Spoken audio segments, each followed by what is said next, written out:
Today's guest is Jacob Hill, who is the founder of Offploy CIC, which is a social enterprise supporting people with criminal convictions into meaningful employment. After experiencing prison firsthand, Jacob built a mission-driven organization that has helped over 4,000 individuals rebuild their lives. He now partners with employers, government, and frontline services to drive inclusive hiring and justice reform all across the UK. So, Jacob, thank you very much for being here. How are you doing today?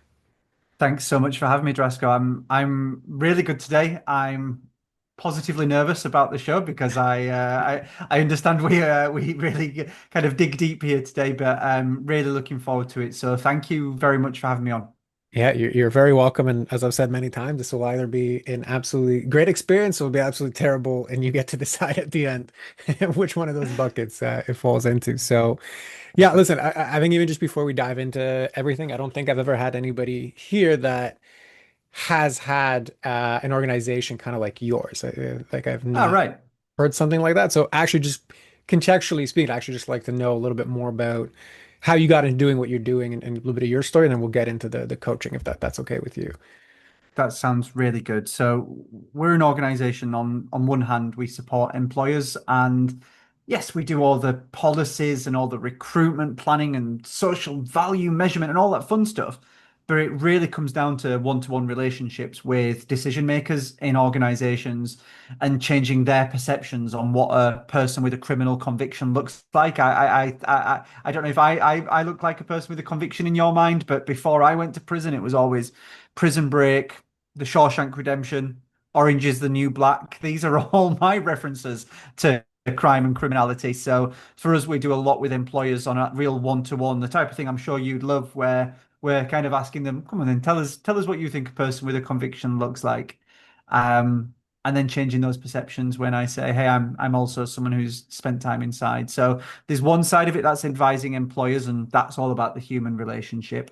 And the other side is all around mentoring people either at risk of offending or people who have a prior conviction. And not everyone's been to prison, not everyone will go to prison. Some people just get community sentences, etc. But everyone's got a story, everyone's got a journey, and our team of mentors are all there to ultimately support people achieve their best self, to set the direction they want to go in and get there. So I don't know if it's as deep or as in depth as your standard that I've seen and heard from the show, but it's very much a case of working with people, maybe just with the building blocks to start with. Okay, so you're facing homelessness right now, or you are in a significant amount of debt.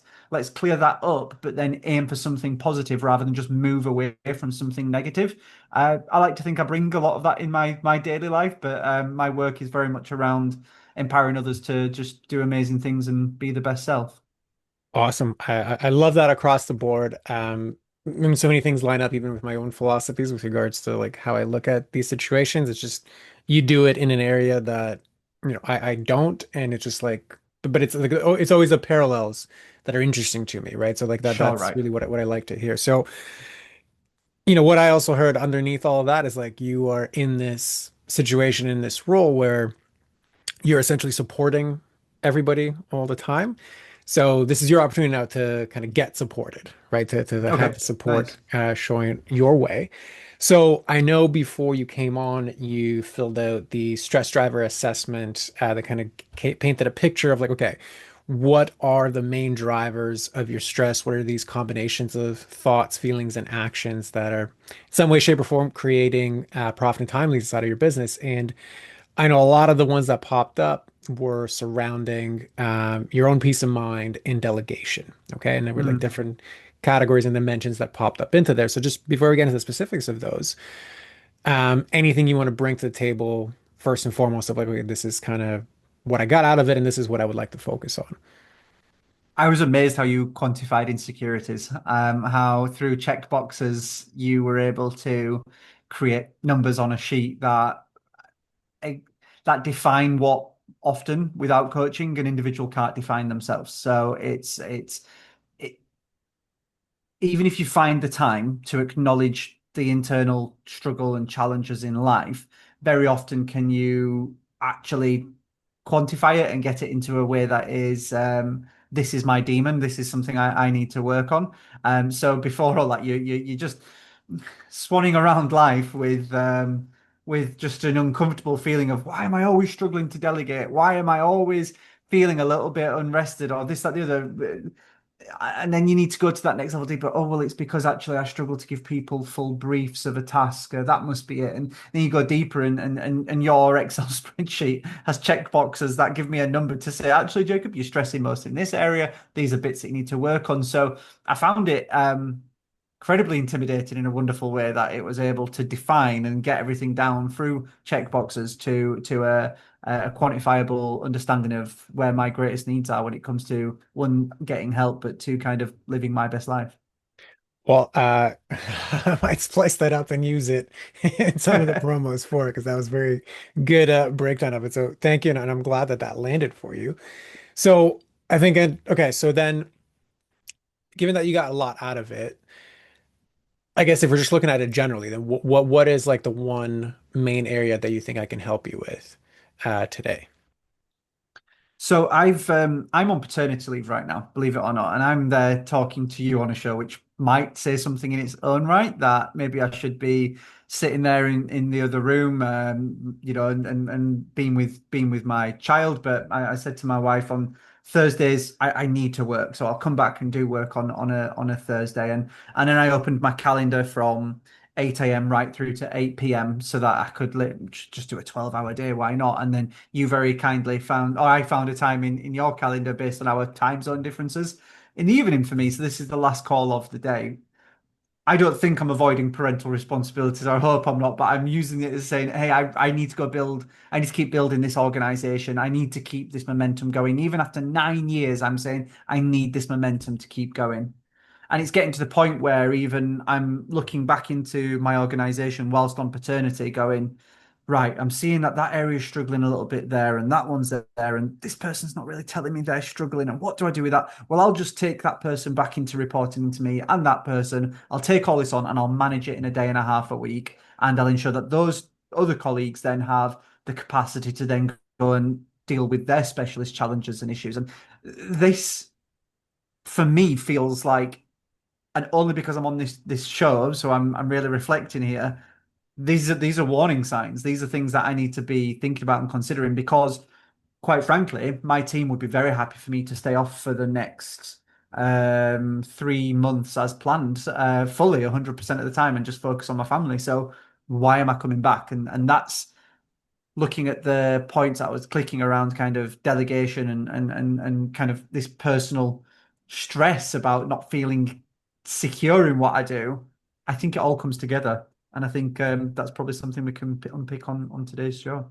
Okay, perfect. So basically, what I'm hearing is you made this plan that I'm going to be off for 3 months because of paternity 6 months, and we're three leave. months in now. You're 3 months in. Yeah, Okay, perfect. So I guess we made it halfway, and then you're like, okay, well, I got to jump back in at least 1 day a week. Like, is that accurate? that's exactly right. That's exactly what's gone on. Okay. Was there like something happened that you're like, okay, I can't leave this, or I just internally it was like too much that I had to like jump back in? So there's definitely a pull factor, which is I gave a lot to a lot of people in a short amount of time. Probably didn't give the run up that it needed. We were talking maybe 3 weeks before I went off. I was like, great, let's start working together on what you're going to do, what you're going to do. Are you okay with that? And I was, for those 3 weeks prior to the baby being born, I was just intense. I was working 12-hour days 7 days a week, and I was happy. I was so happy doing that, by the way. And I'm not normally, it was just short. Normally, I'm like always looking for distractions and reasons not to like work and 2 o'clock in the afternoon naps sometimes, which is terrible. But these are things that are like, I'm overwhelmed. I best just go for a nap, like, which is terrible. And I'm terrified that my team are going to be hearing this, but I do encourage them to flexi work and make the most of their energy levels and what works right for them. So there's the pull factor that I'm thinking we're launching two new projects outside of some of our colleagues' specialisms. I've put people who are new to this work stream, and I'm making all these excuses for myself and them because I'm like, okay, I didn't get a report on time, and that happened twice in a row now. So actually, we've just got a significant amount of investment. those colleagues would be amazing if I could put them back where they were in their specialism. But then we add more fuel to their fire so they can do amazing with that. And this colleague's now got a few fires that don't need fuel added to it and they need putting out. So let's use resource on that. And it leaves me with the projects in the middle that I originally started up and then gave over whilst on paternity that I'm like, why don't I just come back and do them? So they're like the pull factors. And the push factor is that I need to be doing this. I need to be doing something. And I'm, writing my prison diaries up. I'm doing bits on the side in terms of finishing off a Winston Churchill Fellowship where I explored prisons in Brazil and Italy, all very exciting. But I'm trying to like find things to do whilst the baby's sleeping, whilst the wife's sleeping, and I've got the energy, and I'm like, right, I've gone to the gym, I've done this, I've done that. I'm needing more, and I can't help but think maybe I should be putting that more into the family rather than the business. Okay. So push and pull. So what does it mean about you if you're not working?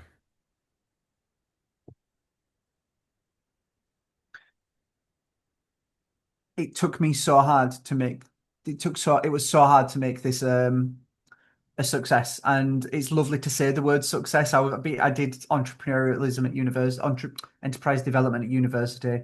I had a business that failed. I've never had a stable income from my businesses previously. And now I've got stable income. I've got disposable income. I've got a wonderful life. I've got flexible work. I've got all these amazing things. And there's one wanting to protect that, which I've never had in my life. So that's a very strange one.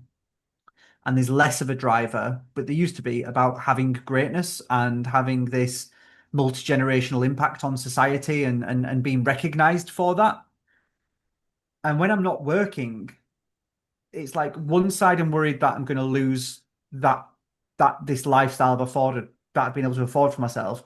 And on the other side, I'm going to die one day. And I feel it. I feel it almost every day that I will be dead. And I've seen how quickly life can be taken from people that it almost feels like if you're going to build something great, you need to be doing it yesterday. But at the same time, I would hate to not be seen as a present father as well or husband. And I want to prioritize everything.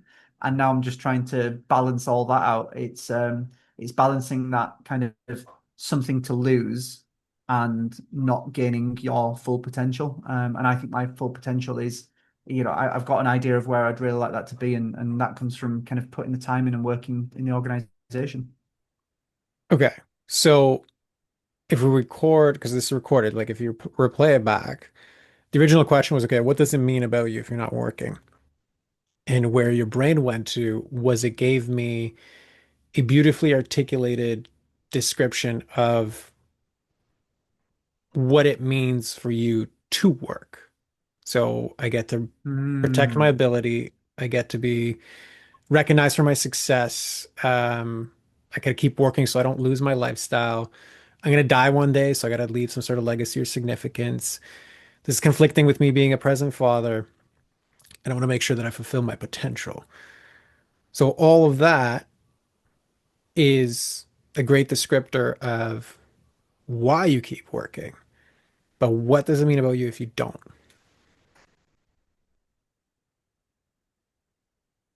So I'm trying, like, my brain's going straight to the word lazy came into my head straight away. Like, Lazy. I'm lazy if I don't work. Okay.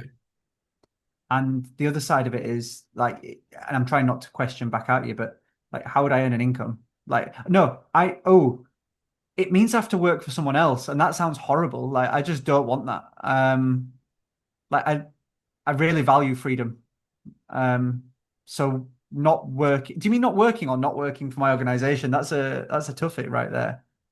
So I meant not working in the context that you originally brought, which is I was supposed to be off for 6 months, then I jumped Ah, back in something three so months short because term. I needed to. Sorry. Yeah, no, that's okay. It's a Okay. valid question. Yeah, yeah. So all good. Okay, cool. So even not working the 6 months, yeah, the organization wouldn't fail in that time. We've got reserves that go way beyond that. Um, so not working. Okay. So I think that that's a really key important point. So you've done a lot of beautiful work because clearly, if you have that many reserves, right? And I don't know if you ever heard that sense of like, if you don't know how good your team is, then leave, right? So Yeah. you've actually actively done that. You yourself are like, yeah, they'd probably be great. I'm probably blowing things up by jumping back in, which is also very common with high achievers. So you don't have any objective evidence that the original plan you set out to would be detrimental if you did align with this value of I want to be, present father. Okay. Which is obviously a beautiful thing. The reasons that I jump back in are essentially an amalgamation of everything that I just read backwards. I'm going to read back one more time because I think it's really important here. So I want to protect my stability. I want to continue to be recognized for my success. I'm going to lose my lifestyle. I'm going to die one day. I have to leave some sort of legacy. I want to make sure I utilize my full potential, right? And we added to that. Well, if I don't do any of this, if I don't work, I'm effectively lazy. Um, then I might have to work for somebody else. How else would I get money? So if you looked at all those reflected back to you, do you think all of those are rooted in running away from bad things or pulling you towards the things that you want? They are definitely running away from bad things, which is something I try and avoid in life so much and to try and run away from. I genuinely, believe that you've got to work towards something positive. And yeah, it sounds like I'm running away from bad things. There is, Correct. yeah, And sorry to cut you off, but like I use those words specifically because you brought it at the beginning as like one of your values with regards to what it is that your company is about, etc. Like pulling and moving towards the betterness of and not just getting out of shitty situations, right? yeah, So this is very common because like okay, you clearly see the value of this value and you do mm, live it to a large extent with regards to like I want to imbue this into my organization. I think that that's abundantly clear, even though we've just met, right? But then somehow internally in my leadership, I don't follow that with as much integrity as I could, right? And I'm not saying that as a judgment in any way. We all kind of have these dichotomies within us. Why I reflect it back to you is this is something that comes up quite often with high achievers that have achieved a certain level of success, which is the thing that drove them to succeed was fundamentally rooted in stress, right? Because like everything that I just mentioned to you, it's like what is driving you to succeed? Well, what's driving you to succeed is to ensure that no matter what's going on, you're never in a bad situation. So I'm always pushed, driven by stress to not be in a worse situation. Okay. This is the exact opposite of that desire to be pulled, or what I call to be fueled by peace. Like I'm fueled to create the kind of organization that does the things that I want to see done in the world, to trust my team to do the things that it needs to do, and that organization and that team and that systems that I've built and all of the things, they fundamentally fuel the life that I want to live. Right? It's what I call kind of like creating a life that ultimately money can't buy as driven by the vehicle of your business. That space where you also want the freedom, you also want the presence, that can only be created and achieved when you are fueled by peace to make it happen. But right now, all of the drivers of everything that you are doing, including jumping back in when you don't need to, is because fundamentally what drives all of the actions is basically the internal scarcity and anxiety of like, I got to make sure this doesn't lose. I failed before. I can't lose. I can't lose. I can't lose. Okay. So I know that was like a lot thrown your way. What lands with all of that? yeah. I mean that is. I'm I'm I'm not I'm not working towards something. I'm trying not to let something happen. That seems to be fundamental in all of this. Um, I'm led by I've got two colleagues in my organization that ultimately report into me. And this new thing I was telling about, this new kind of service, what we do here, um, that it feels like they're almost at wit's end with it, or that it's kind of like, okay, we've been doing this for long enough now, Jacob, let's make it happen. And stupidly, I was like, great, let's prove it by this date. And if it doesn't work out, then that's fine. I'll start to taper down and walk away from it, and then I go on paternity for that duration and give it to a colleague, and then that. So genuinely, that's what I'm protecting here. It's not the organization. It's not, it seems to be this project that I really love, that I really want to see succeed. Um, and that seems to be what I'm trying to run away from that failing in all of this. And that really, yeah, that's what stuck with me in all of that response there, that it's just like, don't let this fail, because it's not the organization, it's not my income, it's not my freedom, my flexibility. I could actually take a step back, and those two colleagues and the rest would run the organization just fine, and that wouldn't affect anything for me. I wouldn't, brutally, I could work no days if that's the case. So what am I trying to protect, really? Right. So you're beginning to understand it, I think, intellectually, or maybe it just reflected back to you in a different way that it's landing intellectually. And what I want to bring to your attention then is really your nervous system, your subconscious is actually very uncomfortable in peace. It's actually much more comfortable in the familiarity of stress. So like when I am constantly like you said, 14-hour days, 3 weeks before the baby was born, like I was like blissfully happy. Like I was just going. Okay. Like I'm not denying that there was happiness in getting things done. 110%. We all like that feeling of getting things done. What I'm getting at is like that through line has been, even in the short time that I've known you, kind of interwoven in everything that you have shared with me, which is like I just like go, go, go, and I just work, work, work, work. Mm, That's great, and that's part of what's made you successful. So that's inherently there's a gift there. And when that gift that gets distorted through all of these repetitions, where like my nervous system now, it just like it thinks I need anxiousness and stress and go, go, go to like actually like be okay. yeah, You're gonna go out and you're gonna create fires to basically bring that state back, right? Because like right now you're actually in a perfect 6 month window where like you have a beautiful reason, not even excuse, but reason not to jump back in. And you're actively finding ways to go there. Why? Because biology always wins, right? So subsequent, like your nervous system and your subconscious, we can, try to will our way through it. We can try to like journal our way through it, but fundamentally, it does not respond to English and words. You got to meet those parts of you in a different way. You got to meet them emotionally, right? You got to meet them somatically, like through the body, to be comfortable and feel safe in peace. Because otherwise, you're just going to continue to create drama so that unknowingly and wrongly, your nervous system can be like, "Oh, yeah, yeah, let's go there. That's really important." Okay. So, again, really what important. lands with all that? Yeah. It's the excuse of that's really important. It's You can say, I get to say anything's really important because I'm the managing director, I'm the founder of the Correct. organization, and it's believed, and it's like, this is what we're doing, this is the focus now. Um, so why is the focus not, yeah, stay off on paternity? And the team have done two things. One thing they've said is you keep jumping back in.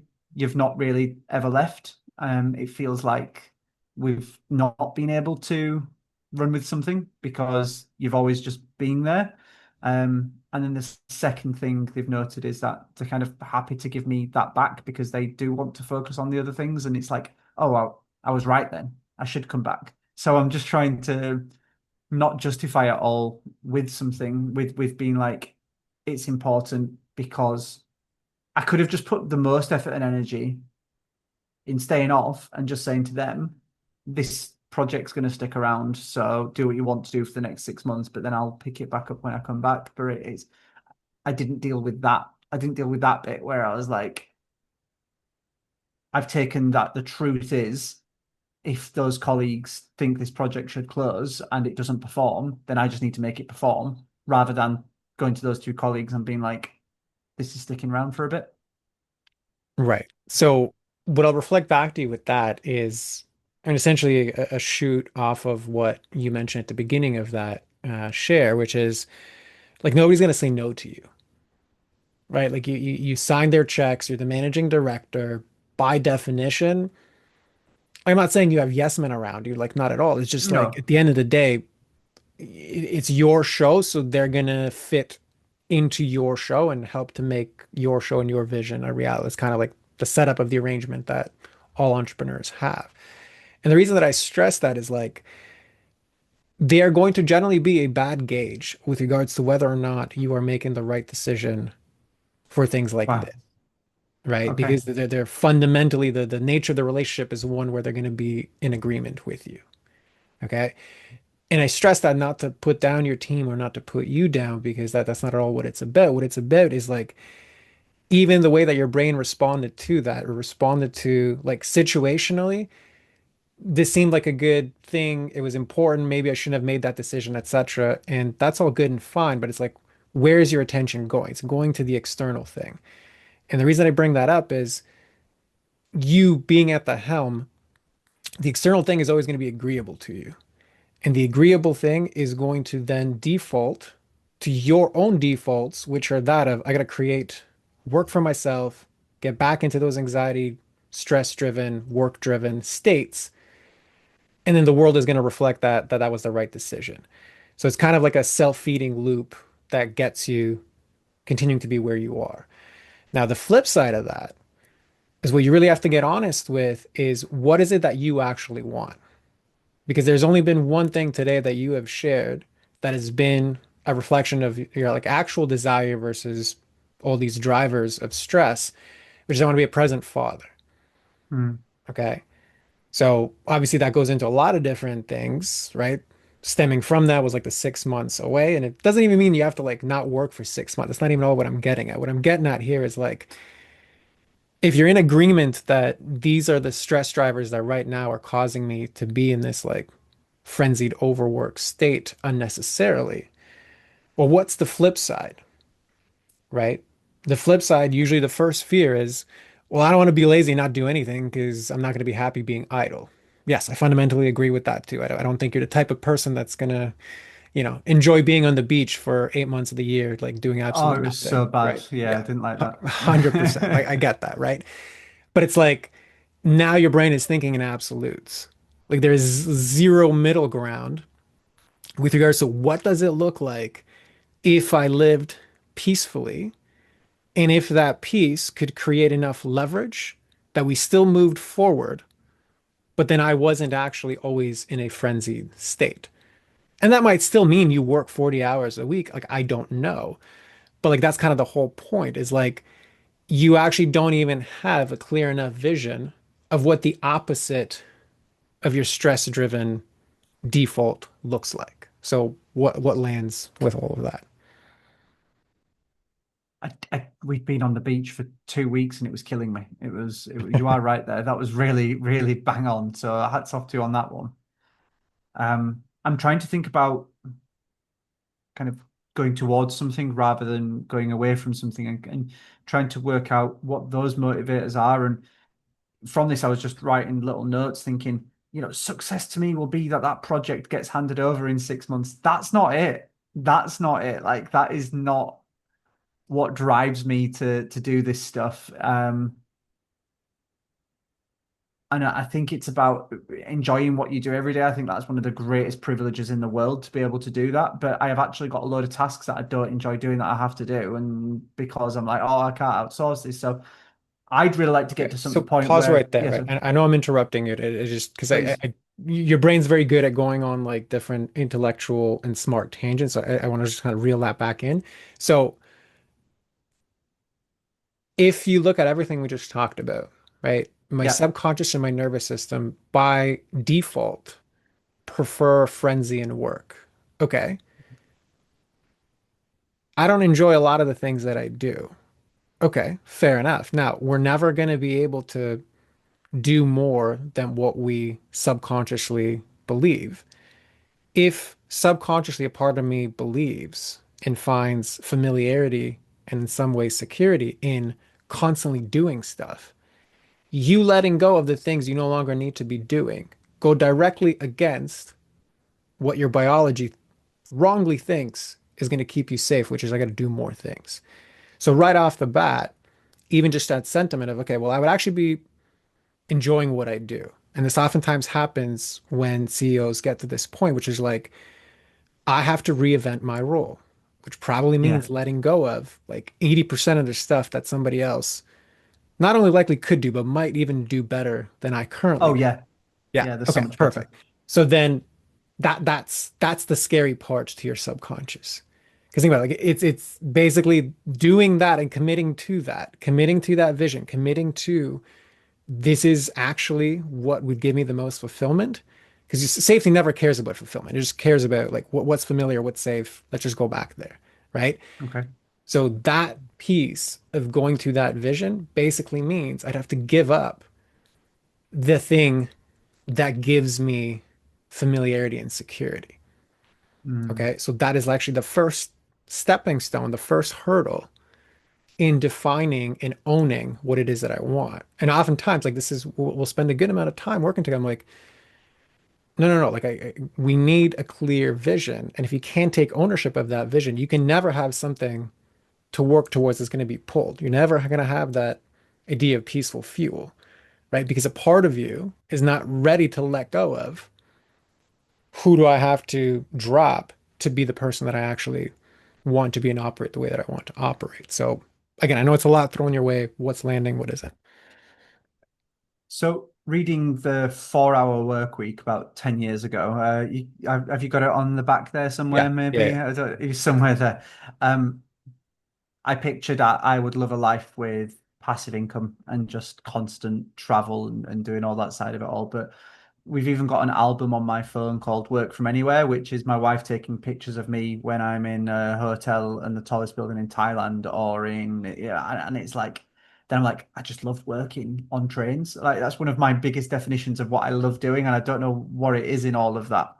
So I'm there trying to picture I need to make this organization more stable and more secure. So I'm there like, let's do another revenue stream. That's my job now to just create new revenue streams. And it's like I'm proving myself doing something in that time Hmm. and time and time again, just so that the organization has 7, 8, 9 different revenue paths. So it can always be there and always give me the salary that I want and then link to my greatness and link to all these great things. It's really aligned with where I am. But am I ever going to stop creating those revenues? Am I ever going to stop and go sit on that train and read a book or watch Netflix with my son or whatever it is? I have no idea what it would be. And this discussion has just brought up that kind of scary point that like one, do I have to stop? And two, is my vision clear enough? You know, I want to live and work from anywhere whenever we want, and this freedom and flexibility. Is that vision strong enough that doesn't picture you have to be doing that whilst running a 40-hour work week on stress? Because that's not my vision to have that. My Yeah. vision is that the income will be there, the organization will be there, and I find what my hobby is within the organization ultimately, which I think is marketing. Um, I don't know. I don't know if I'm there yet with that. I don't think I have Yeah. a crisp future vision. And that's totally fine because that's actually the beginning of the process. It's like realizing this whole time I've been stress driven. It's gotten me the results that I ultimately wanted, which is fine. That oftentimes happens with people that are very good at just outworking all the problems that they have. And the next iteration of my life, the next iteration of my business, the next iteration of my leadership does not have room for this version of me, right? Meaning, if I can't get my nervous system and my subconscious to be bought into being peacefully fueled and being driven and fueled by a vision, not by the need to outrun bad outcomes, then I will never be able to fully own that. I always find a way to like sabotage it. Right. And that's why, like in my work, I kind of work on what I call like the three different levels of this. First one is the mind, second one's the subconscious, third one's the nervous system.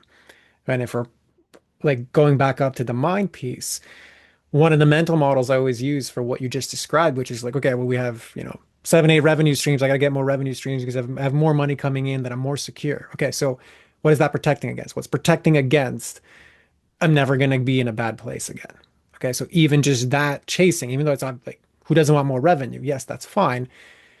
But the mental model that we kind of install at that first level of the mind is this filter of more versus closer. So our primal self, which is always hardwired to be rooted in scarcity. We'll always want more. Like I want more resources, I want more money, I want more clients, I want more profit because more is going to equal safety in some nebulous way. Okay, so if left without check, we're always going to default to more. But the real thing we should be chasing is closer, meaning we should always be asking, like, are we getting closer to the goal that we set out to achieve? Right? Going back to that, what is my peacefully fueled vision of living a life that money ultimately can't buy? Because you get more revenue, you can buy all kinds of things in your life. But if you don't have peace in that life, then that's the piece you can't buy. You can have a lot of stuff, you can have a lot of accolades, you can have a lot of achievement, and that's all great. I'm all for people wanting as much of that as they want, but as long as it fuels them living the exact life that they want.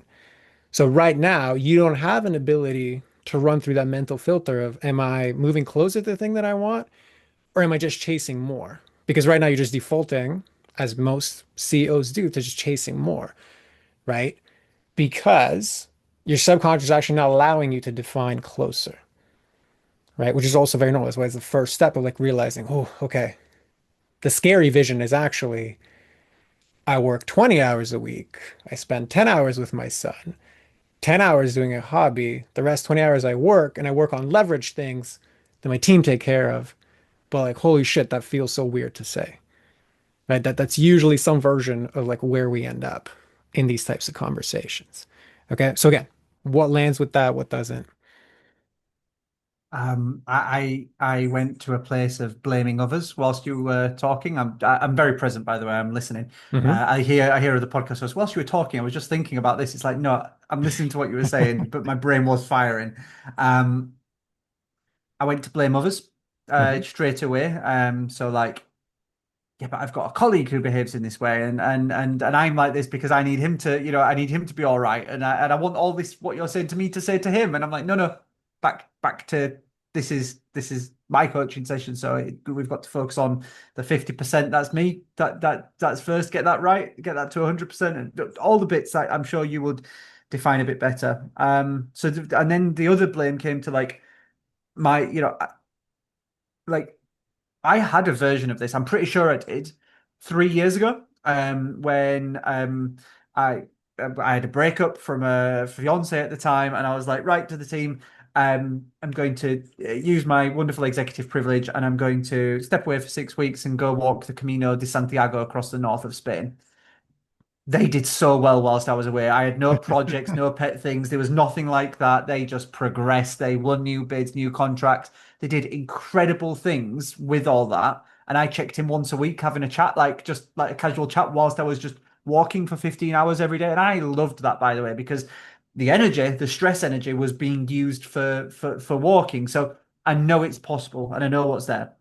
So now I'm blaming my wife as you're talking to me in all of this, going, you know what? She's finishing her studies to in at the university, and I've got to stick around here where I am, and I can't go travel. And we've just had a child, and now I've got to stick around again, and she's not going to share this vision with me, and all this, that, and the other. And I'm there going down this blame route already, thinking like I can't do that because of other issues. I'm starting to make excuses for why I can't have that vision and why we can't have that vision and why we can't build it together as a family. And that's what's important to me, that myself, my wife, and ultimately our children would build this vision together. Um, and from when you were saying it all, I just started making excuses on why I couldn't do that. And I wonder if that's part of the kind of primal response to be like, no, don't think about closer, just get back to the revenue bit. You're happy when you're doing that. Let's just go make more revenue streams. And I just think it's sabotage again. 100%. Okay, so I want to acknowledge you for two things. Number one, it's not an easy thing to sense and then own that like right now my brain is trying to blame other people. But no, no, no, no. Like I'm gonna reel that back.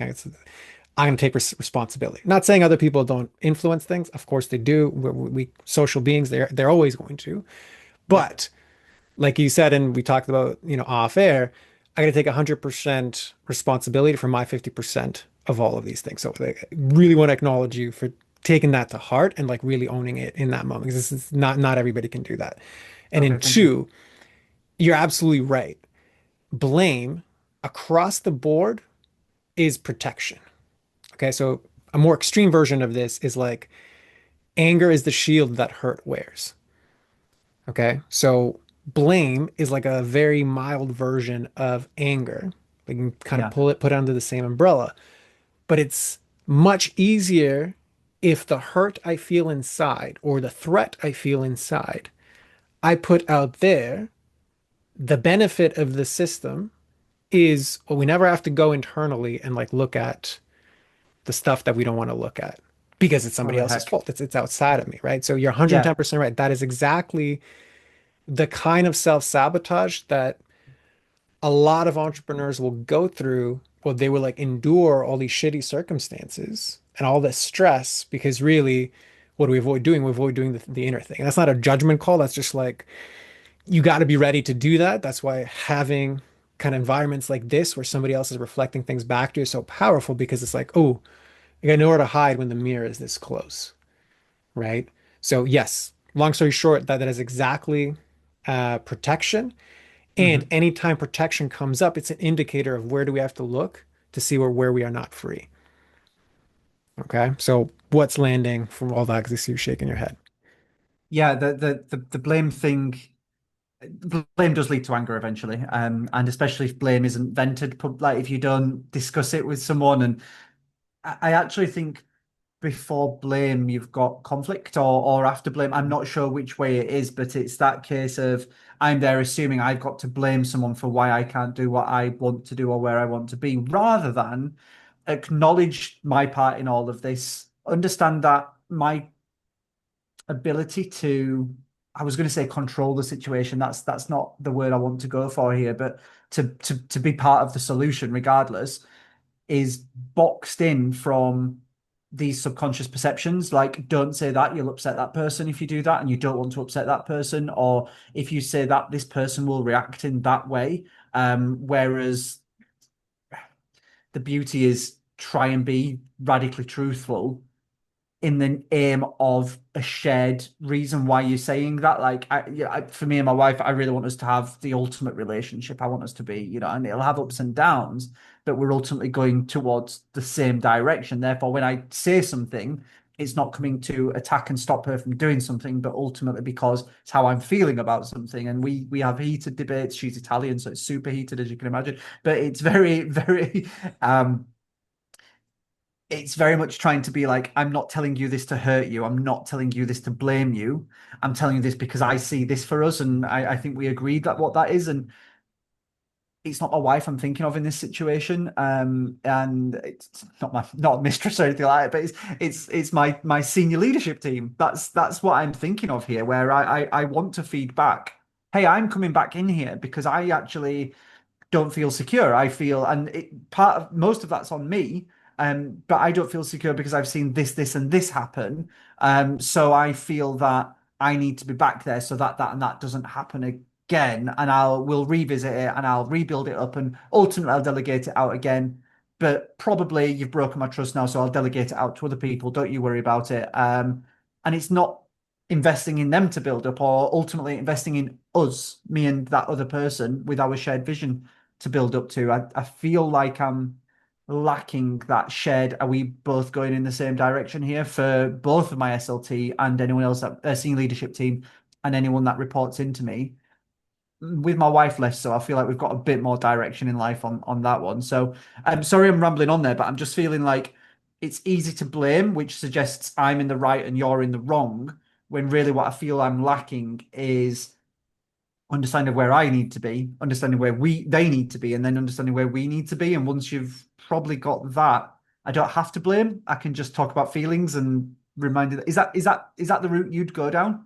Have been through therapy before, by the way, so maybe this is what's coming out from No, no, this is that. totally fine. And I appreciate the fact that you do have a good level of self-awareness. So it kind of makes this conversation flow without needing to add additional context. So I got no issues with that. That's So cool. what I would say is like what you just shared there now brings up kind of the interdisciplinary overlapping enmeshment of we got you as like the human, behind the CEO, and then we have you Hmm. in the role of the CEO, and then we have you interacting with the company as the CEO, and then we have your like your vision overall for like you and your life. Okay. Yeah. And what you just shared kind of shows how all of these pieces are interconnected together. So I'll reflect it back to you kind of more compartmentalized, right? So we talked a lot about, okay, so like you as the human behind the entrepreneur, that's where all of those, three levels that we talked about, right? Like, at least like the mental models that aren't lining up with the things that I want or the intellectual understanding of what it is that I want. I have all these subconscious and nervous system patterns that are actually driving me towards being stress driven and not peacefully fueled, right? Okay, so that translates then into the CEO role where, well, if I don't have, like, if there's too many blocks that point me away from really owning what it is that I want, then I'm also not going to be able to identify really what is it that the role that I want, and then subsequently what is the vision of the company that I want. Because as the leader, as a CEO, so much of your role is going to be defined by the vision that you uphold for the rest of the company. So now, if those pieces are muddled, well, then when I go in and I delegate and I speak to my management team about what it is that we have to do, I'm trying to speak clarity from a place of vagueness, right? That is stemming from all of these deeper layers there. So now, of course, it's easy to blame because, hey, like I signed your check, so aren't we getting this thing? Well, I actually didn't know what it is that I wanted. So now who's to blame, who's not to blame, or we're both kind of to blame, right? Right. And then now you bring that back to, well, how is this business then fueling my life? Well, the life that I'm getting is kind of the result of all of the business fog that I'm in, the role fog that I'm in, but it's all fundamentally driven on what we talked about at the beginning, which is why it always comes back to this, which is like, well, if my mind and my beliefs and my emotions and my nervous system are all trying to optimize for basically familiarity of nerves, that's the core linchpin that I first have to solve before the other things emerge with regards to what's the right answer. Like, what is the right answer for which things my team needs to work on? Again, now we're kind of engineering backwards. Depends on the vision that I have. The vision that I have depends on the ownership of what is it that I actually want? How do I want to live my life? But I can't get to that core question until I actually feel at peace with being peaceful and not always being stress driven, right? So what you're basically getting to there is like this is how the grand kind of interplay of all of the complexities of like who you are and the fact that your business is such a big part of you interplay. And this is kind of why like my brand is called the Peacefully Ambitious CEO, right? Like I want you to be the CEO that is going all in on wanting more, right? Like it's fully aligned with your ambition, but it is getting there peacefully. It is getting there with all of these pieces totally aligned with regards to the thing that you actually want. Like that's what creates that life that money ultimately can't buy. So basically, I'm just reflecting back to you like, yes, you're asking the right questions, but the right questions are asked at the wrong time because there's a fundamental base that's kind of missing from getting the clarity that you're actually looking for. So does that make sense? Or like does like Yeah, I've got three things I kind of want to reflect on with that. First of all, my jaw is aching because, and I've not felt this for a long time, I'm tense. My nervous okay. system is responding to this conversation, and I'm okay with that. It's nothing to do with your presenting or your style. It is to do with the fact that we're addressing my shadow right now. We're looking into it and we're going, and I've not felt this. I remember feeling like so tense. Months ago when things weren't going quite well because my happiness was obviously linked to my business. So first of all, my nervous system's kicking in. I thought you should know that. I think that's great Mhm. for us to have this chat. And I mean, I'm there. I'm picturing this worst case scenario. I'm also picturing that from what you said, essentially, that it starts with where I want to be because it's a founder-led and founder-owned organization. Yeah, I look at kind of my inner circle where I want to be, ultimately the vehicle, the organization that gets me there, and all of that, and that then drives behaviors of colleagues that we have within the team, and that then brings me to this kind of top point that I value my two senior leaders' opinions and thoughts, and I want them to like me, and all these different things that I feel. And I talk to them about these fears. I was in prison with one of them, so you can imagine there's this like bond and understanding there that you see, and the other one, just incredible amount of respect for, and really want to kind of get through to him more to say, as a human, as a person, I love him, and I'm so grateful for him. But those are not the two people who the ones I brutally should be talking about for the vision. I should be saying, here's what I've got for the vision. And I think they're desperate for me to say, here's where we're going to go and here's how we're going to get there. Because when I talk to the risk averse one about where we're going to go, it's like, I don't know if that's realistic. I don't understand how you're going to do that. When I'm like, you tell me how we're going to do that. I'm giving you the idea here. So there's one side there. And the operational one is probably just dreading it every time. I'm like, wait, guys, I've just had a vision weekend. Let's come back and deal with all of this. So he's just like, I just need like I will fight fires for you, Jacob, every day of the week, and he's phenomenal. And since handing over ops to him, like everything, he's done things that I didn't even think were possible. Phenomenal. I would love to see that in everyone we hire. But brutally, they're the only two people I talk to about where we're going, what's realistic, and what. And I even said to one of them, I hate it when you ask me if that's realistic because you're essentially just negatively saying that's not possible. And I don't know if that's the case, but that's how I responded to the word realistic in all of this. And it's just getting me thinking like they need to be part of the consultation, but it probably needs to be 80% baked by the time it gets to them. Rather than me being like, what if we try this? And what if they actually prefer it when I'm away working in the lab on my projects, being like, I'm just going to squirrel away on this revenue stream and they see where it costs and like, fine, just crack on. Because they then carry on running the 70% of the revenue of the organization. That says a lot to me. Yeah. So I guess a comment on the two things. The first thing with the jaw. So one of the things Yeah. that always happens in my coaching is I always say you like you can't be triggered if you're not loaded. Right. So the Right. Okay. draw is the like that's the response. Like that's something here has been triggered. And the Yeah. reason why I always celebrate triggers in that way is because it shows you where am I loaded? Where am I still not free? Right. So whatever it is that I was sharing in that, that's where your Mm. system's like, ooh, okay, I don't want to poke And the it's frog not here, being on right? a podcast. Like I assure you, it is not the nervousness of Yeah, the yeah. show. It is something deep for that to Yeah. happen. Yeah, yeah. That I mean, I right off the bat, like you get the vibe that like you know you're okay with being vulnerable, and I know you said that off air too. So it's Yeah. I agree with you on that. It's not just the nerves of like I'm doing this publicly. So Mm. yeah, definitely that's going to be the trailhead of like this is where we need to look to really like solve this, right? So I think that's number one. And then number two, I think what you are really highlighting with the second share is like you have so many evidence, even just from the stories that I've heard from me, in this hour chat or whatever. Like, there's so much evidence that, like, actually, when you don't meddle, things work out better, They right? do. It's Yeah. so sad. So that is like it's like you work so hard to get to that place, and then when you get to that place, you're like, no, like my system's like, I don't want that. Like, it happens literally every single time I work with a leader that's in your position, right?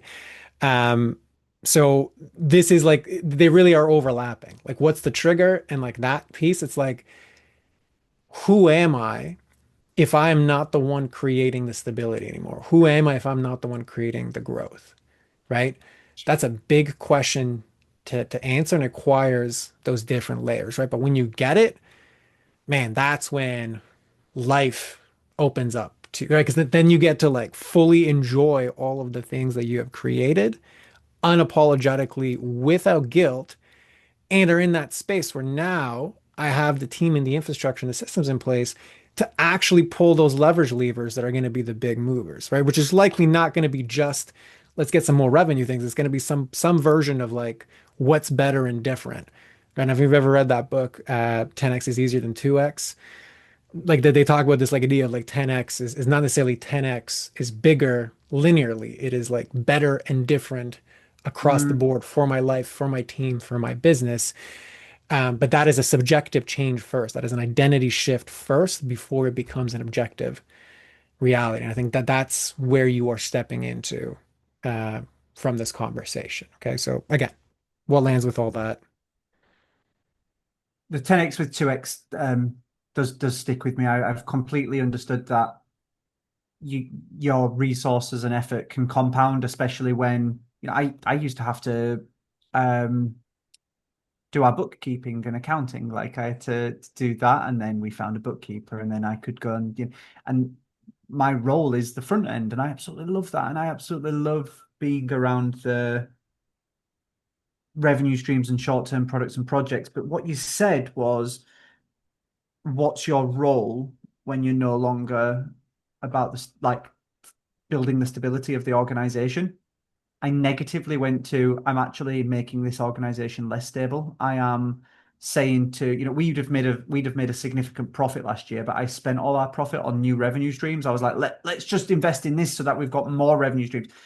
I really don't want to be a slow grow organization. I enjoy the fact that we've built this incredible momentum, and I think we can do like incredible things in the sector that is completely uninnovative. We're doing so much. I love being recognized for that and seeing that and making that happen.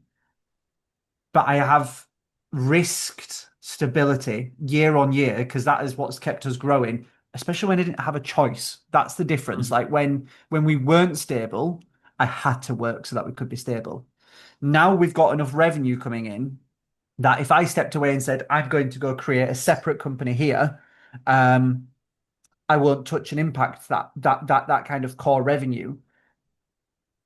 That would probably be a responsible decision. Whereas now I'm like, no, let's grow up this one main company. Let's keep making this thing work. So how do you balance that kind of, first of all, I'm recognizing that I've gone from being in an unstable position, um, and I've had to fight every year to put the right people in place. And the only thing I've done well is appoint great people, by the way. Like I really do recognize that, that those people are the ones doing amazing things. And then we've slowly got more stable as our reputation's built, and now we, make a profit on our core revenue stream. So why am I? I think it's positive that I'm like, great, now let's do that all over again, brand new from scratch with these revenue streams. But they weren't there on that part of the journey, those people. And they are there seeing where they've got to with all of this and how stable it is in their part. And I'm the one then jeopardizing that risk. So jeopardizing that stability. So that's hit me as that's hit me that I'm creating instability to the point that my team say, I'm throwing in hand grenades into the organization sometimes. Yeah. Okay. So what I'll refer back to you is two things. So number one, it's kind of like that sentiment of like what got you here won't get you there, Okay. which Yeah. means in your particular instance and with people that have your like types of patterns where like they're really good at outworking problems is you make for a great wartime CEO, but probably a crappy peacetime CEO. Okay. So true. Yeah. Right. Now, you may get to be a peacetime CEO with like the inner work and like the inner stability, because it's first you got to get the inner stability, get the outer stability, or that might mean I actually hire a peacetime CEO and then I switch my role to something else. Like that's kind of beyond the scope of what we could get to here in this conversation. Hmm. But I think that that's the first place to start is like the hardest part to understand, and when it clicks it's like magic, where it's just like I can't stress my way to peace. It's Yeah. like you can't make peaceful decisions out of a state of stress. So for you to get to that decision point where it's like you decide, am I the peacetime CEO? Do I need to hire a peacetime CEO? Do I need to promote a peacetime CEO? Like there's so many iterations that could potentially take. You want to make that from a state where I'm already peaceful and not just Peaceful. stressed out and trying to like get away from this different bad scenario, which is like I'm blowing up. Well, okay, but if you're trying to not to blow up, then you're making a decision from, like we're getting back to kind of like the same circular thing that we started this whole conversation with, which is like everything is away from the bad scenario. So I know it's kind of like a non-answer to your question, but because it's such a big question that requires so much more pieces that like you can't really honestly give it its due diligence just based off of the context that we have right now. I So get that. yeah, what lands with all that? I think there's a quote somewhere around, after a successful revolution, the first thing you do is behead the leader or something like that, or which is probably the peacetime, wartime CEO, Yeah. but a little bit more bloody and violent. Hence the wartime CEO side of me. Um, I can't picture, like, I'm there going like, okay, great. We've recently just promoted someone to an ops director, and he's absolutely phenomenal because he always seems to be getting everything done. But we're both the same in the sense that we are like, we're not happy unless we're fighting fires and dealing with problems and solving all of that. So there's an element there of like, how do I find peace for him? And that's going to come back to you saying to me, got to do it for yourself first. Correct. You want to Like appoint a you peace can't take time. people where you haven't been yourself, Yeah, right? Like yeah, it's that sort exactly. of sentiment, right? Because it's again, like if we're going back to just that initial principle of I gotta optimize 100% of my 50%, like the 50% that I bring to the situation. It's like, well, what if what's trickling down from me are all of the Oh yeah, things that are putting him in a situation where he has to be in that reactive state, right? Like yeah, I I'm not completely get saying that. that's exactly happening, but it's probably a factor that needs to be considered, right, before looking at the other person. And he said that about himself, what you've just said to me, like how much of him is influencing the reason he is working like a dog, like just having to just constantly Right. like deal with Right. fires Like you because set the standard. That's kind of what we're getting at. Is like it's not you're surrounded by yes men, but you're surrounded by people that are going to have your back. They're going to agree with the majority of things that you say. So it's like you set the standard for how we need to act in here. So yes, do you want people to work hard? Do you want like yes, all of those things is true, right? But you even said it at the beginning. It's like I want people to take flex hours, yet I never like I always feel guilty taking time off and like, have a having really my hard afternoon time nap. taking right. So it's like, Yeah. this is like when people start that whole thing of like, yeah, we have our mission and our values like on the wall, and everybody's like, yeah, it's bullshit. Why? Well, that exercise and that thing is well intentioned, but it's like it's bullshit because nobody follows it. And it's really hard to follow your principles, right? That's why they're principles, right? So it's like it's that sentiment of like what standard am I setting and to what degree am I integrity with the standard that I'm setting. That's obviously easy to say, much harder to do, but it Mm, doesn't make it any less valuable to actually strive for, right? Like that's the yeah. essence of like what this comes down to. So I know we kind of like this is actually like longer than I anticipated it was going to be, but this is a really good Okay. conversation. So I applaud you for it. But I know we can't solve all of these things in one podcast episode, but in terms of just like your understanding of the lay of the land and like the map, for lack of a better term, of like where you're at, like, is this clear for you? Is there still something left outstanding? Like, where are you at with regards to all of that? I'm all tensed up in don't worry, like I think that's good because I am like thinking about all these different elements. I am nervous thinking, would I want the colleagues to hear this episode? And I know that I'm going to send it to our HR human resources coach first who supports those colleagues and be like, should we listen to this? And like they'll probably see it publicly advertised anyway, but they probably won't listen because it's me on a podcast. They've got better things to do than hear me for an hour. But the point is that it kind of all comes back to I see them as such a valuable part of all of this solution, and I appreciate, and I've got to work understand where I'm at for them to then to be able to tell them, hey, I'm here. I'd like us to be there. Where are you in all of this situation? But I can't tell them where I am or where I want to be. Um, because following from this episode, I've realized that I've never, uh, I have defined it in the past previously, but I actually think it changes and you've got to catch yourself changing it. And I've not been talking to anyone about this. I've just been, talking to people who it affects rather than people who it doesn't affect. So that's it's a really good argument for coaching, isn't it? So it's that way of being able to I think I need to look inwards and then look forwards and then I'll look forwards then inwards, probably inwards and forwards. And then maybe I've got to speak to these guys because I think they're part of all of this part of I want them to have these same luxuries that I have, but maybe they don't want that. And that's a really, really strange thing to think now that we've been through this today. So massive thank you for opening a can of worms. But I do think it's a healthy one to be opened because now at least I can start to figure out what needs to be done with it. 100%. So yeah, listen, this is a great conversation because you're very forthcoming and your level of like self-awareness even going into this, like just opened up a very free flowing conversation. So, I wanted to Thank you. acknowledge you for that. And really shedding the light on something that literally happens, I think, in every single, CEO office, but isn't talked about. So I also wanted to celebrate and acknowledge you for showing up in this way. So yeah, Jacob, listen, thank you very much for doing this. Yeah, and you're welcome to kind of close us off, let everybody know where to find you, who's the best person to find you. Floor is yours for that. Thank you so much. I'm really happy to carry on this conversation with anyone who asks. So find me on LinkedIn, I suppose. My name's Jacob Hill, and I've got a little padlock after my name, so that might be easy to find, like unlocking with criminal convictions. Or you can read a bit more about the work we do on our website, which is really hard to hear over the microphone, but it's called offploy.org. That's offploy.org. So thanks so much, Trosco, for your time today. Awesome. You're very welcome. So yeah, we'll include all that in the show notes as always. And for everybody else listening, we'll see you on the next one.